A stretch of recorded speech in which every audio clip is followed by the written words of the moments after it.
Kaixo, Mikel naiz, Bidasoa, Lanbide Heziketako Institutuko irakaslea, Irungo hain zuzen, eta bideo honen bitartez, erakutsi nahi zuen nola sortu elektrizitatea eguzki energi fotovoltaikoen instalazioekin. Eguzkia izar bat da. Elementu ezberdinen artean egoera gaseosoan osatutako hidrogenua gehien bat, eta izatez, ohizko egoeran etengabeko fusio nuklearra prozesua sortzen da. Hauxe da eguzki energiaren jatorria.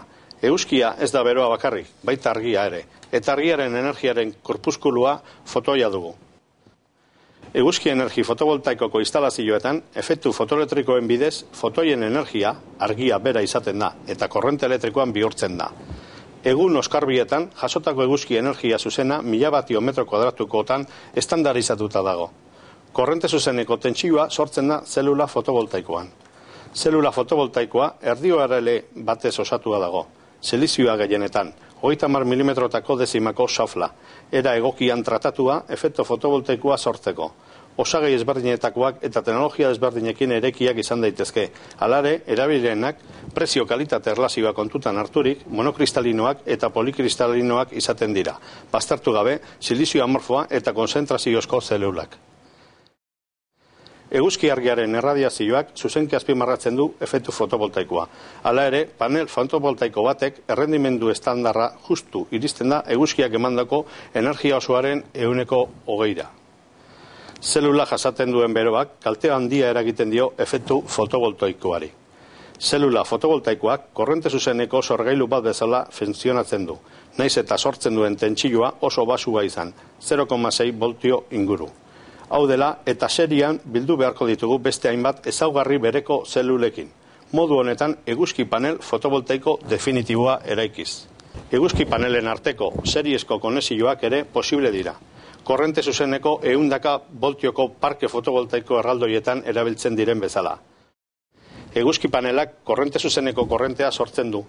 Beraz, etxe bizitzetan erabili ahal izateko elektrodomestikoekin korrentea alterno bihurtu behar dugu. Bihurketa lan hau, korrente zuzena korrente alternoko bihurgailu inbertsoreak egiten du.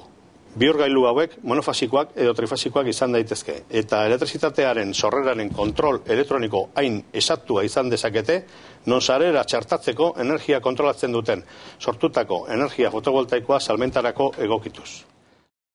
Egunez sortzen den eguzki energia gauean guztiz aprobetxatu ahal izateko, ezinbestekoa da bateria multzoen bitartez biltegiratzea.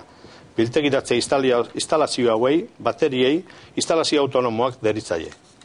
Bateria edo akumuladore sistema propioak erabiltzen dira instalazio autonomoetan eguzki energia biltegiratzeko. Badira neurri eta gaitasun ezberdinetakoak. Erabilienak dira beraun azidozkoak eta nikel kadmiokoak. Eguneko karga-deskarga ziklo oso batek bateriaren iraupena eta rendimendua murriztiko du, baina deskarga elektriko sakonaren zikloak ere. Era berean, gainkarga luzeko ziklo batek ere elektrolitua lurrundu edo evaporatu lezake, gaseo efektua delakoarengatik. Honela, elektrolitoaren nivel basuarekin, xafla elektrodoak oxidatu eta sulfatatuz bateria matxuratuz. Guzti honengatik, ezinbestekoa dugu kontroladore erreguladorearen modulua. Txartatzea instalazioan, bateriaren karga-deskarga kontrolatzeko. Bateriak eguzki panelak bezala serian bil daitezke tentsio gehitzeko behar izan ez gero. Erreguladoreak baterietako karga-deskarga kontrolatzaileak eguzki panelek sortzen duten intentsidadea neurtuko du, bateria kargatzeko eta baita baterietako bornetako dagoen tentsioa ere. Bornetako tentsio eta kargako intentsidade kopuru masimoa gainditzen bada, bateria deskonektatuko du. Honela, gainkarga eta gaseo desegokiaren efektua galaraziz. Baterietako tentsioa gutxienezko mailatik jeisten bada, erreguladoreak gehienezko deskarga detektatuko du eta korrente zuzeneko kontsumoak deskonektatuko ditu.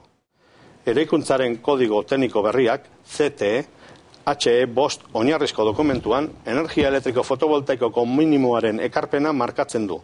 Hain zuzen, hainbat eraikuntza berrietan zenbateko potentziako eguzki energia fotovoltaikoko instalazioak ereki beharko liratekeen.